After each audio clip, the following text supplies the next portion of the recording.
যে সম্পর্কটা, এটাই আমি এটা ভিডিও করছিলাম ফান করে ভিডিওটা করছিলাম। এখন সেই ভিডিওটা বাচ্চারা পিছন থেকে দেখছিল, আমি খেয়াল করি। ও যেই আমি দেখিস ও দেখতেছে, তখন আমি ফোনটা বন্ধ করে আমি টিকটকে চলে যাই, টিকটক ভিডিও দেখি। তখন ওই বাচ্চাটা কয় আমি এটা দেখবো, ওইটা আমারও আছে।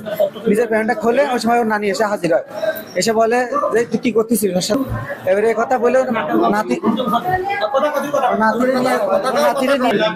সেই দিনে কিছু হয়নি, কালকেও কিছু হয়নি। আজকে ডিউটি থেকে বাসায় যাওয়ার পরে, ডিউটির থেকে আমার কাজের সাইড থেকে আমার ভাড়া বাসায় যাওয়ার পরে সেখানে আতঙ্ক ভাবে লোকজন দিয়ে আমারে আহত করেছে।